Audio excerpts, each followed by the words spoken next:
It's February 3rd, 1637. A room full of Dutch merchants is waiting for an auction to start. The lots are tulip bulbs. Not gold, not land, not ships loaded with spice. Flower bulbs. And the opening bid for a single one is 10 times a craftsman's annual salary. But today, nobody bids. The auctioneer tries again. Silence. Within 48 hours, the most valuable commodity in the richest country on earth is worthless. Fortunes built over years vanish before breakfast. Men who mortgage their homes to buy flowers are bankrupt by noon. And here's the part that should scare you. These weren't gamblers or fools. They were the smartest merchants in the world. So how did an entire nation convince itself a flower bulb was worth a mansion? That answer starts not with greed, but with a virus. Rewind. Amsterdam, 1593. In 1593, a botanist named Carolus Clusius arrived in Amsterdam. He carried something unusual from the Ottoman Empire: tulip bulbs. Europe had never seen them. They were nothing like the flat, modest flowers the Dutch were used to. Tulips were bold, dramatic, almost alien. And Clusius refused to sell them. He wanted to study them, keep them for science. So his neighbors robbed him. They broke into his garden at night and stole his entire collection. Within a decade, tulips were everywhere in the Netherlands, and the Dutch were obsessed. Here's the thing you need to understand about Holland in the 1600s. This was the richest nation on the planet. The Dutch East India Company was printing money. Amsterdam's merchant class had more disposable wealth than anywhere in Europe, and wealthy people need status symbols. In England, you built a manor house. In France, you wore silk and powdered wigs. In Holland, you grew tulips. Rare tulips became the ultimate flex. The rarer the bloom, the higher your social standing. And here's where it gets interesting. Some tulips started doing something nobody expected. A fungal virus, the mosaic virus, began infecting certain bulbs. The infected flowers didn't die. They transformed. Their petals exploded into wild, flamed patterns of red, white, and purple. Swirling, violent, utterly unique. No two looked the same. The Dutch named them broken tulips, and they lost their minds over them. The most famous was the Semper Augustus. White petals, crimson flames, impossibly rare. Only a handful existed in the entire world. Its owner refused every offer. That refusal made people want it more. By 1623, a single Semper Augustus bulb sold for 1,000 guilders. A skilled craftsman earned 150 guilders a year. But here's where the financial system made everything worse. The Dutch had invented something new: futures contracts. You could agree today to buy a tulip bulb that hadn't even grown yet for a set price in the future. No bulb changes hands. No money moves yet. Just a promise, a piece of paper. This was a legitimate trading tool used for grain and herring, but someone realized you could do it with tulips too. Suddenly, you didn't need to own a bulb to trade one. You just needed the contract.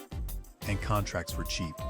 A merchant with limited savings could now speculate on tulips worth 10 times his net worth.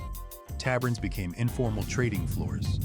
Deals were scrawled on chalkboards between rounds of beer.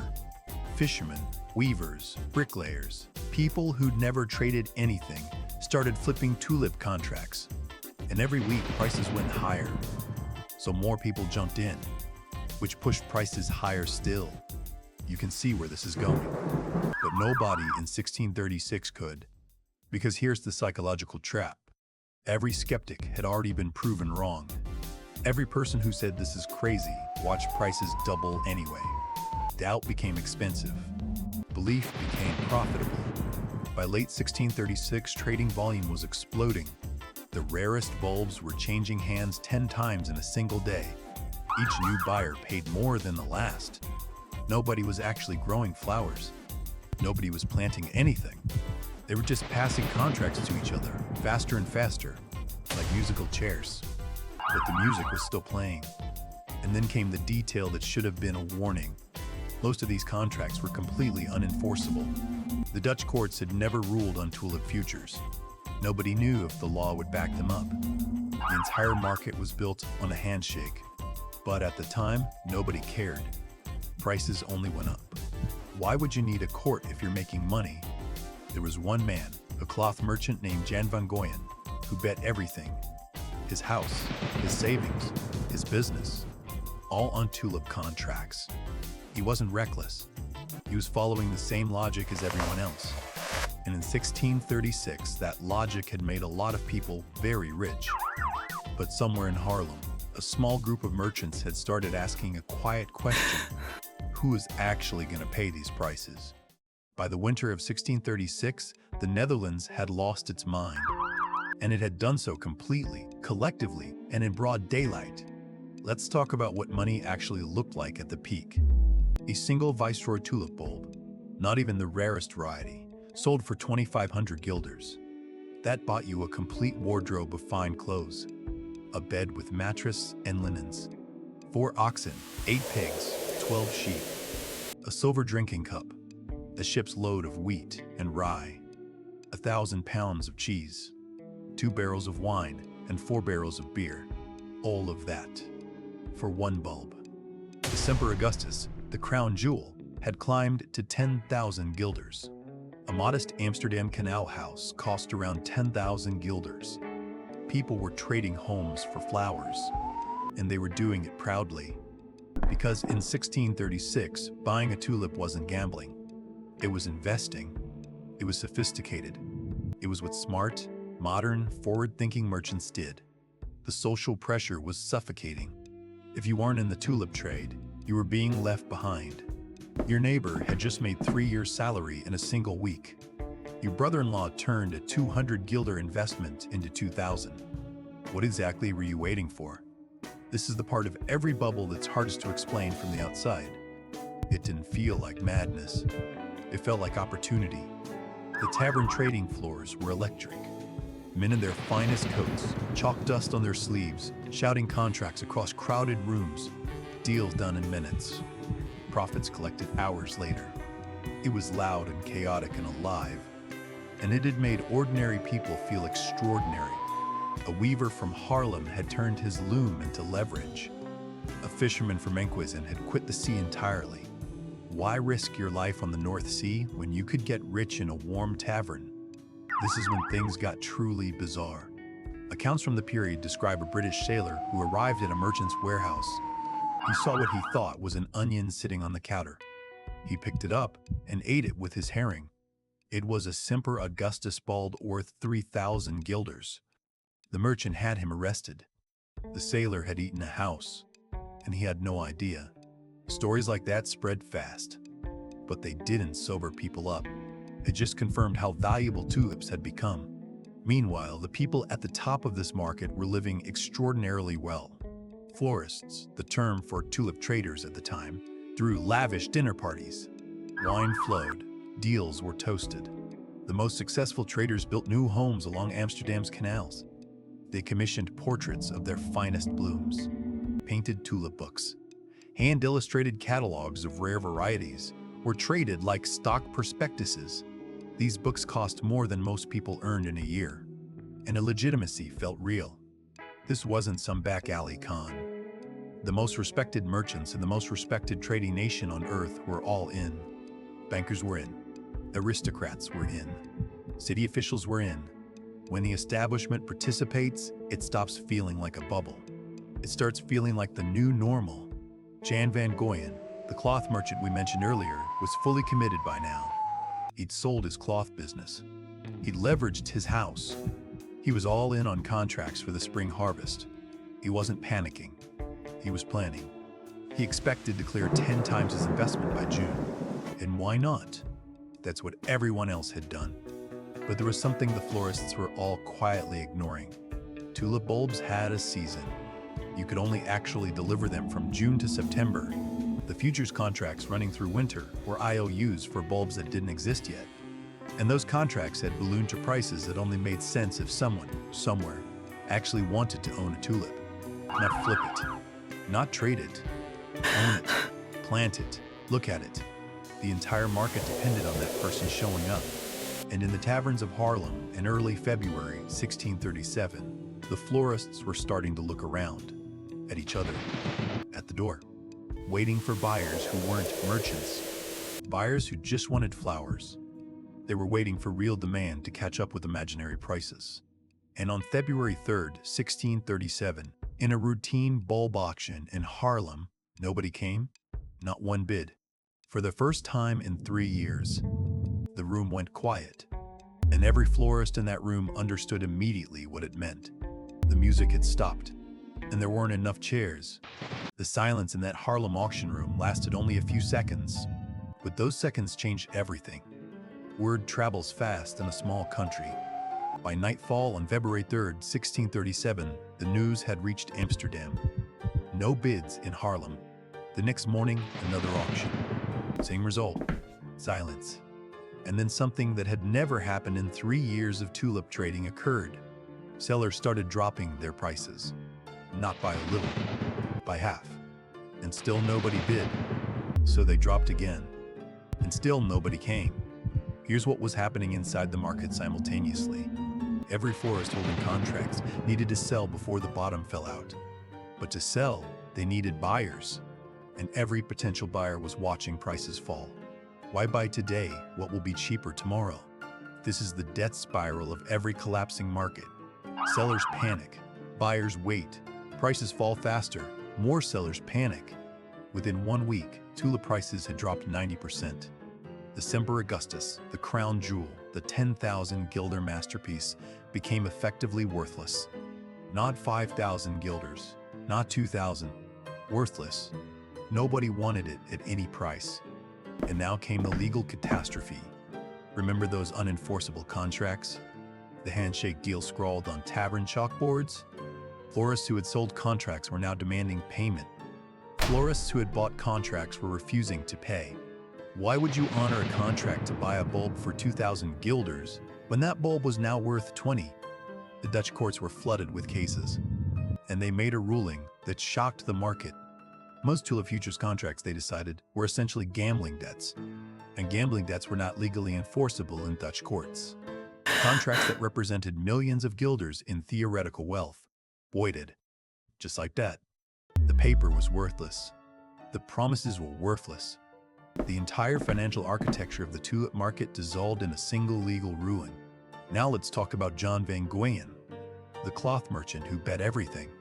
He survived the crash, barely, but he spent the next 20 years trying to dig out from the debt. He sold paintings he'd collected.